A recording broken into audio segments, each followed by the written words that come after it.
Essas são as únicas 8 coisas que realmente funcionam para aumentar a sua testosterona. Beleza, meu querido? E eu quero que você entenda que tudo que não está aqui nesta lista, das duas, uma. Ou, primeiro, não tem comprovação científica que realmente funciona, e eu preciso te dizer, se em pleno 2025 você ainda se baseia apenas no funcionou comigo, tal influenciador falou que fez tal coisa e funcionou para ele, mas tal pessoa falou que tal pessoa descobriu no porão da casa dela que se ela juntar o chá da planta tal, com não sei o que, misturar e tomar, a testosterona explode. Se você ainda se baseia nisso para ter resultado, você tá completamente pirado, você tá maluco, beleza, meu querido?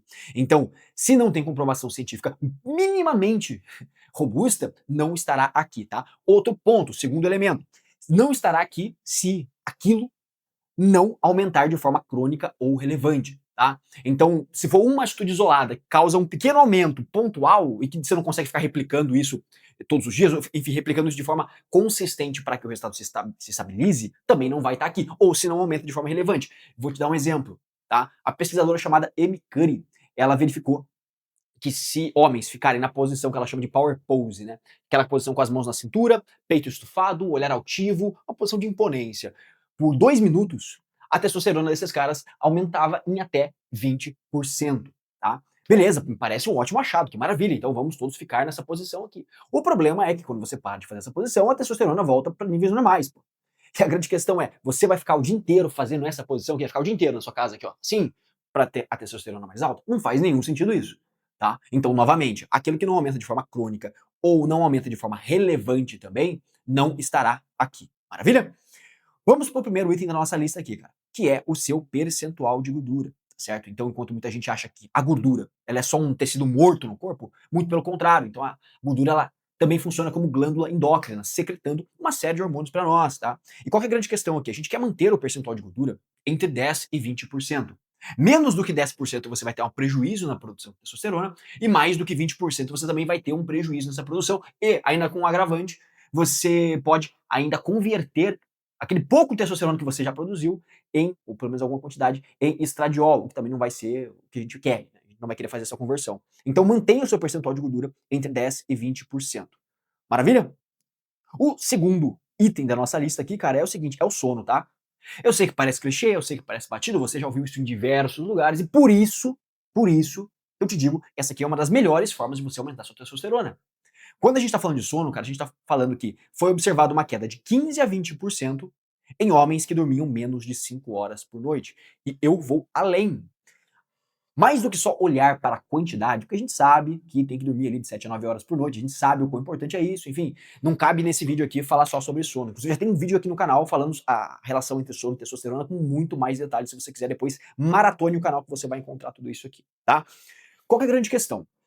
Além de só pensar na quantidade, a gente tem que pensar na qualidade também.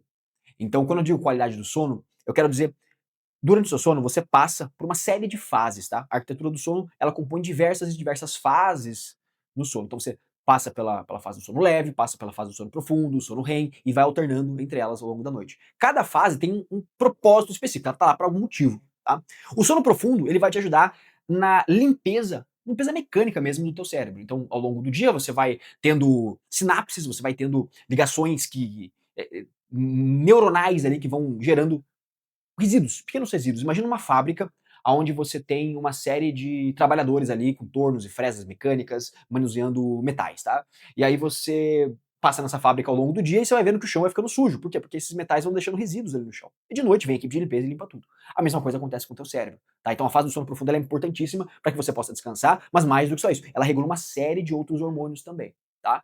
Além da fase do sono profundo, a gente tem a fase do sono REM, que também é fundamental para que você tenha uma dinâmica boa de sono. E, coincidentemente ou não, dentro do sono REM é onde a gente produz os maiores níveis de testosterona. Então é fundamental que você tenha um bom trânsito entre as fases do sono, tá bom? Como é que eu faço isso, Rodrigo? Fazer uma boa higiene do sono, tá certo? Então é fundamental que você dê atenção para o sono, para que você não caia nessa queda de 15 a 20% do nada, entendeu? Você construa um sono de mais qualidade e com quantidade adequada. E cara, aqui o sono, ele é um dos elementos mais negligenciados e com toda certeza um dos que mais consegue te trazer resultados. Ótimo? Vamos para o nosso próximo ponto aqui, cara, que é a exposição à luminosidade, que eu chamo de controle de luminosidade, tá? Por quê? Porque já é provado que a luz, ela influencia e muito em 2 grandes elementos aqui quando a gente pensa em testosterona, tá? E a gente tá falando aqui da exposição aos olhos principalmente. Ela faz o que é a regulação do ciclo circadiano, então imagina que o teu corpo, ele tem um relógio. E esse relógio, ele dita a hora que as coisas vão acontecer. Ele dita a hora que você fica com sono, a hora que você acorda daria naturalmente, a hora que você fica com fome, a hora que você tem um pico de energia ao longo do dia, a hora que você começa a ficar cansado, a hora que você tem um pico de força, a hora que você vai liberar certos hormônios para que certas coisas aconteçam. Então, o teu relógio biológico, ele é o ciclo circadiano. E a luz é um dos, junto com o sono, junto com outros pontos específicos, um dos maiores reguladores deste relógio, desse ciclo circadiano, tá?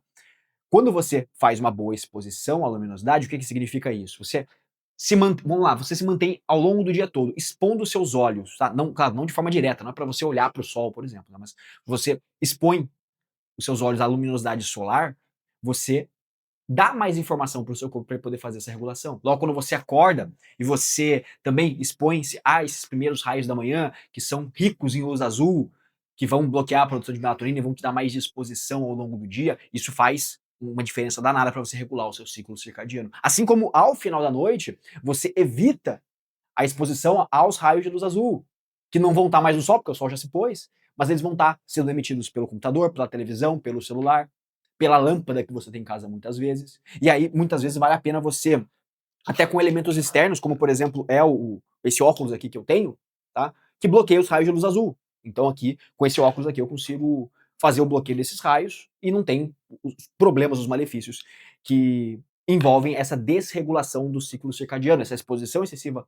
à luz azul, tá? Que faz com que você bloqueie a produção de melatonina, que é um hormônio fundamental para o teu sono, e que lá em cima conecta com isso aqui, tá certo? Então é fundamental que você tenha uma exposição regulada, uma exposição controlada à luminosidade. Até porque, quando a gente pensa principalmente em intensidade de luz, existe já uma correlação com a diminuição da liberação de dopamina de noite. Então, quando você está em um ambiente escuro, você está de noite, e você tem luz, uma incidência de luz muito forte no seu olho, você também bloqueia essa liberação de dopamina, o que influencia diretamente, negativamente, na produção de testosterona. Maravilha, meu querido? Vamos para o próximo item da lista aqui, cara, que é a exposição solar, tá certo? Então, o que a gente observa aqui? A gente observa que a exposição da pele ao sol ela é fundamental para a produção de testosterona. Por quê? Principalmente porque níveis baixos de vitamina D, níveis menores do que 30 nanogramas por ml, já foram relacionados com uma queda de 20 a 30% na testosterona. Então a gente quer o quê? Manter esses níveis regulados. Como é que a gente faz isso? Principalmente expondo a pele ao sol. Então você vai se expor ali nos horários com maior incidência de UVB, tá? UVB, para que você consiga de forma controlada essa exposição, inclusive, tá? Então se você se expõe e fica queimado, você está fazendo errado. Se você fica vermelho, você está fazendo errado. Se você ficar ardido, você está fazendo muito errado, tá certo? A exposição curta, 5, 10 minutinhos ali, para você poder regular e fazer com que o seu corpo mesmo produza essa vitamina D. Maravilha? Então é fundamental que você não esqueça dessa exposição ao sol. É claro, além de diversos outros elementos que vão muito além da testosterona também, né? Nós somos animais sazonais, tá? Então, por mais que nós não sejamos tão sazonais quanto ursos, quanto outros animais que têm variações físicas de acordo com a estação do ano, nós observamos uma variação no humor, uma variação na disposição também, quanto maior a disponibilidade de luz solar também. Então fazer a exposição aqui, claro, sempre de forma controlada, para você não se fuder, tá certo? Então se você já quer se expor 30 minutos, 40 minutos no sol, sem protetor, no meio-dia, você vai se fuder. Desculpa te falar isso aí, tá? Agora, uma exposição controlada, 10 minutos, 5 minutos, a depender do teu tom de pele, a depender da estação do ano, a depender de onde você mora, já vão ser suficientes para você conseguir níveis ótimos de vitamina D. A gente vai estar buscando ali no exame 50 a 60 nanogramas por ml. Perfeito? Aí vai ser uma ótima concentração de vitamina D. O que nos leva ao próximo ponto da lista, cara, que é o estresse, tá?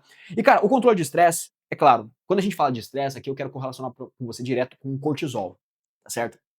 Porque já foi observado que existe uma relação inversa entre cortisol e testosterona. E quanto maior esse cortisol, menor tende a ser a produção de testosterona. Tá? Então a gente quer ficar bem ligado com relação a isso. A gente não quer que esse cortisol se eleve mais do que ele já deveria estar. Até porque, imagine só, muita gente vai falar pra você que o cortisol ele é todo mal, ele é ruim pra caralho, e qualquer coisa com relação ao cortisol você deveria evitar. Mas o fato é que se você tivesse hoje um botão para você apertar no seu corpo e que você pudesse desligar o cortisol, tô com zero de cortisol, acabou o cortisol. Se você apertasse esse botão, você morreria, tá? Porque o cortisol é fundamental para diversas outras regulações dentro do corpo. O que a gente não quer aqui é um excesso de cortisol, tá certo? É claro, esse aqui é um elemento um pouco mais abstrato. Ele é difícil da gente mensurar no dia a dia. Né? Todos os outros aqui têm variáveis concretas para você poder pegar na mão e se agarrar e fazer. Esse aqui é um pouco mais abstrato, mas igual, ele tem uma diferença, ele tem uma influência fundamental. Maravilha, meu querido? O que nos leva ao nosso sexto item aqui, cara. Sexto elemento que é o treino, certo? E diferente dos outros tantos aqui, aonde em geral a galera peca pela falta, né? Então, ou pela por não querer fazer aquilo, ou por não fazer aquilo direito, no sentido de ficar devendo, né? Tipo, fazer menos. Então, percentual de gordura, o cara tá com percentual de gordura lá no talo, não tá nem aí pra nada. Sono, o cara tá dormindo muito pouco, não tá nem aí pra nada também. Luminosidade é a mesma coisa, o cara nem sabia disso, foi descobrir isso agora. Sol, o cara nem se expõe, só fica o dia inteiro fechado dentro do quarto e tudo mais. O estresse também, o cara não tá nem vendo, sabe? Agora, o treino, em geral, a maioria dos caras já acha que faz certo. Só que na verdade não faz. E aí que tá o grande X da questão. Inclusive, esse é um dos elementos que eu mais falo pra rapaziada dentro do Testosterona Blindada. Se você não conhece, eu tenho um treinamento chamado Testosterona Blindada, cujo foco é fazer com que homens alcancem o máximo de testosterona de forma 100% natural. Foi fazendo, inclusive, o que tá lá, que eu saí de 299 e fui pra 953 sem usar remédio, sem usar suplemento e muito menos sem usar anabolizante, tá? E eu não me canso de falar isso pra rapaziada, que é o seguinte, o teu treino ele tem que ter o foco em força, em construção de força, tá certo? Em construção de funcionalidade e você tem que ter um bom controle de fadiga. Se você não tem um bom controle de fadiga, o que eu quero dizer com controle de fadiga? Um bom balanço entre volume, intervalos de descanso e a intensidade, ou quanto você chega próximo à falha muscular. Se você não tem um controle dessas variáveis aqui, cara, é bem provável que você esteja fazendo com que seu treino mais prejudique a sua produção de testosterona do que melhore. Isso porque a gente tem dentro do treino uma sinalização para fazer este aumento de testosterona através dos mecanismos de força, tá? Então quando você faz, você mexe com cargas pesadas, você manuseia cargas pesadas, você entrega para o teu corpo uma sinalização para que seja produzido mais testosterona. Só que ao mesmo tempo, se você tem um volume excessivo, você faz muitas séries, você faz muitos exercícios, se você tem intervalos de descanso muito curtos, 30 segundos, 40 segundos, 1 minuto, às vezes até 1 minuto e meio, dependendo do exercício que você estiver fazendo, vai ser muito pouco. A depender da carga que você estiver manejando, vai ser quase nada. Você também acaba prejudicando tudo isso. E também, se você é um cara que treina todo o treino, tentando chegar ao máximo na falha muscular, e todos os exercícios, e faz repetição roubada, e faz repetição forçada, e vai tentar passar além da falha, você provavelmente está dando uma sinalização negativa para o teu corpo com relação a isso, justamente pelo desbalanço de cortisol. Tá? Além, é claro, de não ter nenhuma vantagem em você executar dessa forma. Tá certo? Então hoje a gente sabe que independente do teu objetivo, existem várias outras formas, principalmente para quem é natural, de conseguir melhores resultados no treino, seja resultados em força e funcionalidade, seja resultados em estética, enfim, independente do que for o teu objetivo, existem formas muito melhores de se alcançar isso do que simplesmente você querendo fazer o máximo de volume possível ou fazendo intervalos de descanso muito curtos para conseguir botar esse volume grande dentro do espaço de tempo que você tem para cumprir, ou então indo para falha muscular todo o treino. Cara, existem outras tantas formas melhores e, porra, eu bato muito isso na tecla dentro do Testosterona Blindada, ensinando a rapaziada como fazer corretamente, inclusive, tá? E o próximo item da nossa lista aqui, cara, é a alimentação, tá certo? E qual que é a ideia da alimentação?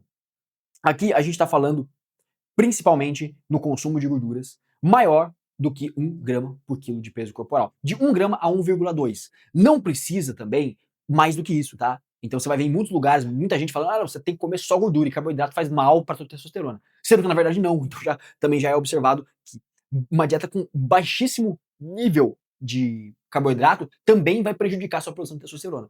Então a ideia aqui é que você mantenha de 1 a 1,2 grama por quilo de peso corporal de gordura, para que você possa entregar para o teu corpo um substrato mínimo para que ele possa produzir a testosterona, assim como outros hormônios também derivados do colesterol. Maravilha? E ele não precisa ficar necessariamente numa disputa de substrato para poder fazer essa construção. Ótimo? É claro também, né? Quando a gente fala de alimentação, a ideia aqui é entregar bons combustíveis para o seu corpo. Mas isso é um pouco mais abstrato. Isso também é um pouco mais abstrato. O que são bons combustíveis? O que são bons alimentos? Né? Mas a ideia é você consumir alimentos minimamente, eu não vou nem dizer minimamente saudáveis, porque isso é obrigação das pessoas, né? Pensa só, imagina que você tem um carro. Você tem um carro, acabou de comprar um carro novo. Cara, você não vai botar gasolina adulterada nesse carro, vai? Obviamente não. Por que com o teu corpo você faz isso? Você começa a botar um monte de gasolina adulterada, um monte de alimento que não é nutritivo, um monte de caloria vazia, um monte de alimento que, cara, beleza, é palatável, é gostoso, mas não te entrega nada além disso, entendeu? Então fica a reflexão para você aqui. Com relação à alimentação, foque nisso, tá certo? Foque em um pouco maior de 1 grama de gordura por quilo de peso corporal. O oitavo item da nossa lista aqui, cara, é evitar os disruptores endócrinos, tá? Então existem, vamos lá, disruptores endócrinos nada mais são do que químicos que alteram a sua produção hormonal.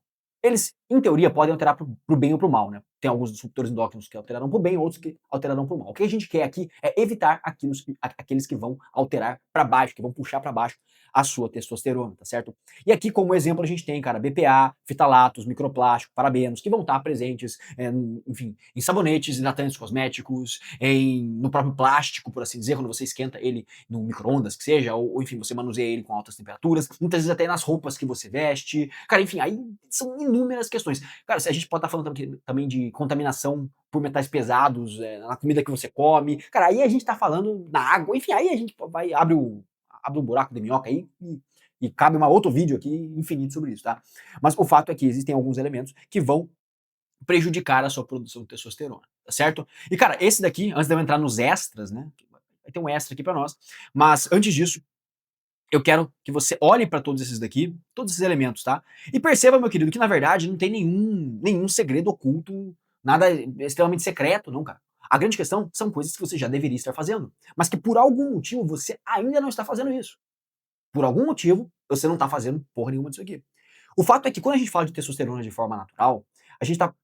Eu quero que você pense o seguinte, né? Porque nós já temos a capacidade de produzir o máximo de testosterona que o nosso corpo precisa. Tá? O nosso corpo, cara, ele é perfeito em algum grau. Então, a não ser que você tenha uma doença, o que, assim, não é estatisticamente relevante, certo? Todo mundo vai conseguir produzir o nível de testosterona que precisa para se sentir bem, para ter energia no talo, para ter muito mais disposição e para ter o máximo pico de força, o máximo pico de construção muscular possível de forma natural. Então, o seu corpo já é capaz de fazer isso. Só que o que acontece? A gente, naturalmente, por uma série de comportamentos que foram desenvolvidos ao longo da nossa vida, a gente vai deixando essas coisas de lado. Então, a gente tem que remover coisas que estão fodendo a produção. A gente tem que remover essas coisas para aí sim conseguir os níveis ótimos. Imagina que você tem uma torneira, tá? Você abre aquela torneira e, cara, jorra um tantão de água. Água pra cacete, né? E aí, imagina que você pega, conecta uma mangueira na ponta dessa torneira, porque você quer regar um jardim que tá, enfim, a 20 metros pra lá. Aí você pega, conecta a mangueira e vai lá ver o que aconteceu na ponta da mangueira, ver o tanto de água que tá saindo para poder regar as coisas. E você olha para aquela mangueira e você vê que, cara, tá saindo um fiozinho de água só. Quase, quase, quase nada. Você fala, caramba, o que aconteceu? É você que é um cara muito inteligente, você volta alguns passos para entender o que tá acontecendo ali, né? Será que eu não conectei direito? Será que... Aí você volta, você vê que você conectou direito, tá tudo certo. Mas quando você olha pra mangueira, você vê que ela tá cheia de furo. Cheia de furinho na mangueira. Então a água tá vazando por lá. O que você tem que fazer? Pegar uma fita e tapar cada um desses furos. É isso que a gente faz executando essas coisas aqui, cara. A gente tapa os furos que estão fazendo com que a sua testosterona se exploda, entendeu? Vai pro saco. Aliás, se tem um lugar bom para ter potência, para ter energia, é no saco, né? Mas o que faz com que a sua testosterona vá pro ralo. Entendeu? A gente vem e bloqueia isso, tá? É claro, numa analogia simplista, é assim que vai funcionar. Mas entenda, você já tem a capacidade de produzir isso. O teu corpo já é capaz de produzir. Basta você saber como bloquear cada um destes elementos aqui. Tá certo, meu querido? Então, como extra, o que eu preparei para você? Você viu que eu não falei sobre suplementos, né? Não falei absolutamente nada sobre suplementação. Isso porque eu já tenho um vídeo aqui no canal explicando em detalhes quais são as suplementações que vale a pena você gastar, qual faz com que você esteja jogando seu dinheiro fora. E, cara, para você ter acesso a esse conteúdo, é só você clicar neste vídeo que está aparecendo aqui deste lado da tela, que você vai encontrar o vídeo que eu preparei especialmente para você saber tudo, tudo, tudo sobre suplementação para testosterona. Maravilha, meu querido? É isso aí, tamo junto e até a próxima.